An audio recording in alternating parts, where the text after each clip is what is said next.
Hello students, I am doctor Heena और आज हम न्यूक्लियस की एक और इंटरेस्टिंग प्रॉपर्टी डिस्कस करने वाले हैं, that is electric moments of nuclear. So first of all, nucleus की इलेक्ट्रिक मोमेंट डिस्कस करने से पहले हम ये देखेंगे कि किसी भी पॉइंट चार्ज से रिलेटेड इलेक्ट्रिक मोमेंट्स होते क्या हैं। So first of all consider a point charge.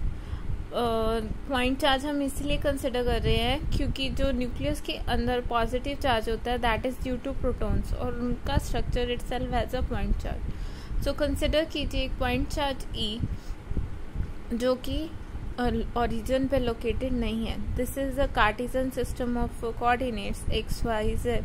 इसका सेंटर हम ओ ट्रीट कर रहे हैं और इसके सेंटर को हम कंसिडर कर रहे हैं that it is also the centre of mass of the nuclear. Electric moments किसी भी न्यूक्लियस के अंदर या किसी भी चीज़ में तब एग्जिस्ट करेंगे कि जब आपका जो चार्ज है वो सेंटर ऑफ न्यूक्लियर में प्रेजेंट ना होके किसी और पोजीशन पे प्रेजेंट हो। कि centre of mass and centre of charge do not coincide, only then electric moments will exist. वैसे भी न्यूक्लियस के अंदर उसके सेंटर, जहाँ सेंटर ऑफ मास होगा वहाँ सभी प्रोटॉन तो एग्जिस्ट नहीं कर सकते। न्यूक्लियस के अंदर जो पॉजिटिव चार्ज है that is only due to proton, not of due to neutrons. So हम कंसिडर कर रहे हैं that a point charge is situated at the point O dash irrespective of O and this is your Cartesian system of axes x y and z. हम इस point charge की वजह से potential consider करना चाहते हैं कि इसी एक फार पॉइंट पे क्या पोटेंशियल रहेगा पी पॉइंट पे, जो कि न्यूक्लियस के सेंटर से एट अ डिस्टेंस आर पे है। एंड हम कंसिडर कर रहे हैं that this O dash is at a distance small r located from the centre of nucleus and ये जो पॉइंट पी है that is situated at distance r naught from your O dash, जहाँ आपका point charge resided कर रहा है। So your potential is given as 1/4 pi epsilon naught e by r naught, और you can say that 1/4 pi epsilon naught e are not को हम लिखेंगे in the form of capital R and small R. So it is R square plus R square minus 2r cos theta. It is basically simple vector addition. Okay, I hope आप सब ने vector addition पढ़ा है और मुझे ये चीज़ elaborate करने की ज़रूरत नहीं है। So your potential will simply becomes, यहाँ से हम कैपिटल आर कॉमन ले लेंगे and it is 1 plus r square divided by capital R square minus 2r by r into cos theta raised to r minus 1/2 into e divided by 4 pi epsilon naught r। Since nucleus का size itself बहुत small होता है और अगर हम nucleus के बाहर potential consider करना चाहें, so this r is much less than capital R। Actual experimental practice में अगर आप देखना चाहें, so this term is very much smaller than the 1। अगर ये इस तरह से है तो आप बायनॉमियली इसको एक्सपेंड कर सकते हैं। बायनॉमियल एक्सपेंशन आप सभी ने पढ़ी हुई है और मुझे यहाँ एक्सप्लेन करने की ज़रूरत नहीं है। So simply potential is given as E divided by 4 pi epsilon naught R into 1 plus R over R cos theta. अगर आप इससे बायनॉमियली एक्सपेंड करेंगे, इसका फार्मूला वैसे मैंने यहाँ लिख दिया है, इफ़ यू आर इंटरेस्टेड आप इससे करके देख लीजिए। So 1 plus r by r cos theta plus r square by r square into 3/2 cos square theta minus 1/2 plus r cube by capital R cube 5/2 cos cube theta minus 3/2 cos theta। इसको हम rearrange कर रहे हैं, basically इस term को inside multiply कर रहे हैं। सो your potential becomes E divided by 4 pi epsilon not r plus ER divided by 4 pi epsilon not r square cos theta plus ER square divided by 4 pi epsilon naught r cube 3/2 cos square theta minus 1/2 plus er cube divided by 4 pi epsilon naught r is to power 4 5/2 cos square theta minus 3/2 cos theta. Say this is equation 1. And if you take this in the case of CGS system we can take 4 pi epsilon naught equals to 1. Then your potential will simply become C by R plus ER by R square cos theta ER square by R cube 3/2 cos square theta minus 1/2 plus ER cube divided by R is to power 4 5/2 cos square theta minus 3/2 cos theta and so on. So this is your equation 2. Now see here. Here is simply charge. Here is product of charge and length. So this product of charge and length is called electric dipole moment. आपको याद भी होगा dipole moment अगर हमने निकालना हो तो charge into distance, q into 2a normally करते थे. So product of charge and length is a electrical dipole moment. This is product of charge and area, r square, length square.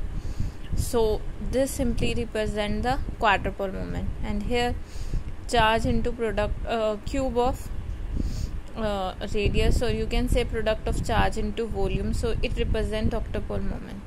Okay, or you can see here the coefficient of 1 by r is called electric monopole, 1 over r square is called dipole, 1 over r cube is called quadrupole, and 1 over r square 4.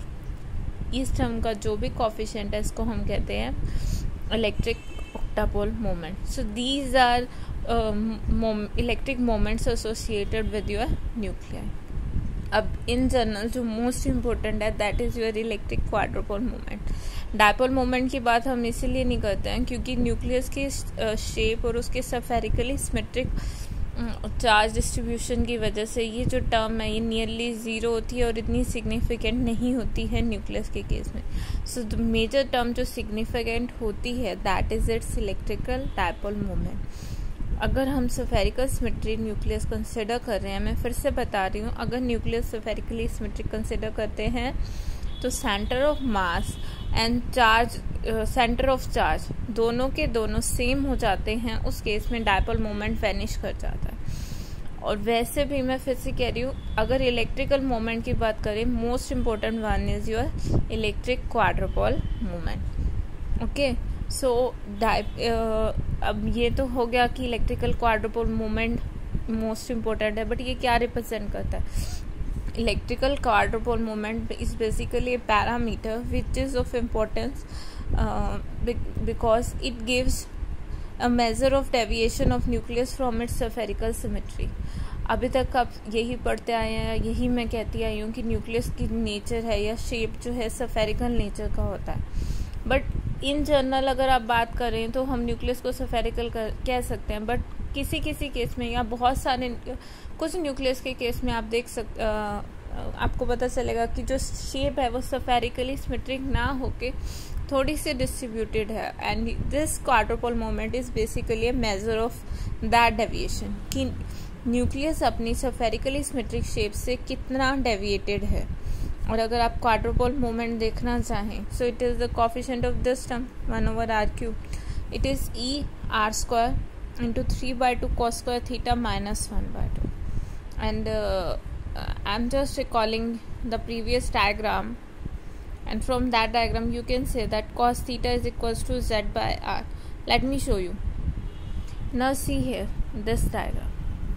This is your z axis, okay, and this is your distance r, and this is basically angle theta is between r vector, that is the vector joining your center of charge and center of mass of nucleus and z axis. So इन दोनों के बीच में angle theta and cos theta will be simply equals to this z divided by r. Okay, so if you substitute this value q cos theta is equals to z by r, then simply your quadrupole moment q will be e r square into 3/2 z square over r square minus 1/2.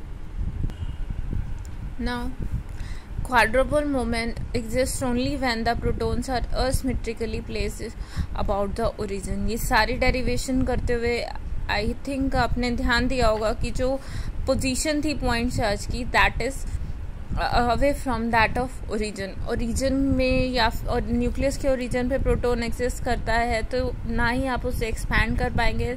In that case R will simply equals to capital R naught और R same ही हो जाएगा, तो ये derivation का कोई मतलब ही नहीं है. And if your proton is at nuclear equator then your z will be 0 and small r will be capital R, then your q will simply be minus 1/2 e r square. और अगर आप symmetrically charge distribution लेते हैं जैसा कि most of the न्यूक्लियाइज में होता है, then your net magnetic dipole moment is 0. जैसे स्फेरिकली सिमेट्रिक चार्ज डिस्ट्रीब्यूशन की अगर हम बात करते हैं, ये इसका मैथमेटिकल रिप्रेजेंटेशन है, then x will be equals to y and z, and from here you can see that r square is equals to 3z square x square plus y square plus z square, which is equals to 3z square, and your Q will be 0 as 3z² minus r² will simply be 0. और अगर इसको physically आप समझना चाहें कि किस तरह symmetric charge distribution होने से क्वाड्रुपोल मोमेंट 0 रहेगा, आपने अभी केस किया था कि this is centre of nucleus Cartesian system का, जहाँ हमने सेंटर लिया था, एंड हेयर एक पॉइंट चार्ज प्रेजेंट था O' and this is your centre of nucleus. अगर एक प्रोटॉन यहाँ प्रेजेंट है और उसकी वजह से हमने इक्वेशन डिराइव की थी, बायनॉमियली एक्सपेंशन किया था, इलेक्ट्रिक मोमेंट निकाले थे. सपोज कीजिए सिमेट्रिकल चार्ज डिस्ट्रीब्यूशन एंड यहाँ पे एक और पॉइंट है O', and if a proton is situated here, so यहाँ से जो भी आप मोमेंट निकालेंगे और यहाँ से निकालेंगे इलेक्ट्रिक मोमेंट्स, तो उन दोनों का साइन अपोजिट होगा एंड देन उनका जो डायपोल मोमेंट है एक दूसरे को, क्वाड्रुपोल मोमेंट एक दूसरे को कैंसिल आउट करेगा. सो स्फेरिकली सिमेट्रिक चार्ज डिस्ट्रीब्यूशन के लिए नेट क्वाड्रुपोल मोमेंट जो है वो 0 होता है. अब हम कह रहे हैं कि spherically nucleus symmetric charge distribution के लिए क्वाड्रुपोल मोमेंट 0 है, एंड अगर इसके लिए क्वाड्रुपोल मोमेंट 0 है, दैट मीन्स न्यूक्लियर की जो शेप है that is of spherical size. But in those cases where quadrupole moment is not 0, अगर क्वाड्रुपोल मोमेंट 0 नहीं है, उस केस में न्यूक्लियस की जो शेप है एक इस तरह से स्फीयर ना हो के एक एलिप्स हो जाता है, एलिप्सॉइड 3D में अगर हम बात करें. So nucleus is an ellipsoid of revolution having diameter 2b along symmetric axis and 2a along the right angle to symmetric axis. In that case, dipole moment will simply becomes 2/5 z into b² minus a². So 2b is a diameter along symmetric axis and 2a is a diameter along perpendicular to the symmetric axis. अगर हम nucleus को एक ellipsoid consider करते हैं, सो आपके पास 3 possibilities आती हैं. First is कि आपका चार्ज डिस्ट्रीब्यूशन स्फेरिकली सिमेट्रिक है. In that case your a will be equals to b. B आपकी 2b is the diameter along symmetric axis ना, so this is your symmetric axis and this is your complete diameter 2b. हम मान रहे हैं कि हमारा charge distribution spherically symmetric है. अगर ये एक स्फीयर है, then your A will simply equals to B and your quadrupole moment will simply equals to 0, as it depends on the term B² minus A². so ये इस पे depend कर रहा है, so Q 0 आ जाएगा. इस केस में देखिए, this is the case when your B is greater than A. if your B is greater than A for the case of prolonged or elongated nucleus, then your Q will be positive. And experimentally जो maximum value observe की गई है for positive Q, positive electric quadrupole moment की, that is 7 × 10⁻28 metre square, and this is for lutetium. okay, and the third case is when your A is greater than B. in that case Q will be less than 0, or you can say Q is negative. this is the case for oblate और flattened nuclei, और इसकी जो maximum value experimentally observe की गई है that is -1.2 × 10⁻28 metre square for antimony. अब ध्यान दीजिए कि इसके जो यूनिट है that is 10⁻28 metre square. Nuclear में नॉर्मली न्यूक्लियर फिजिक्स में अगर आप एरिया की बात करेंगे तो वो इसी रेंज में आएगा 10⁻28 मीटर स्क्वायर. और इसके लिए हम एक और यूनिट का यूज़ करते हैं दैट इज बान, and 1 barn is equals to 10⁻28 metre square. So maximum value जो आ रही है इसकी मैक्सिमम पॉजिटिव वैल्यू इज 7 बान टू -1.2 बान maximum negative value. And you can see that कि ये जो डेविएशन है, जो इलेक्ट्रिकल क्वाड्रुपोल मोमेंट बताता है कि डेविएशन है 7 बान टू -1.2 बान. अगर हम प्रैक्टिकली देखें दिस इज़ वेरी स्मॉल, और इसी स्मॉल डेविएशन होने की वजह से हम न्यूक्लियस की शेप को ऑलमोस्ट स्फेरिकल ही कंसिडर करते हैं for almost all of the nuclei. okay, that's it for today students. and अगर आपको कोई भी दिक्कत है किसी भी लेक्चर में, तो क्लासरूम आपका गूगल क्लासरूम है, वहाँ पे यूट्यूब वीडियो का जो लिंक दिया जाता है उसके नीचे प्लीज़ कमेंट कीजिए. ओके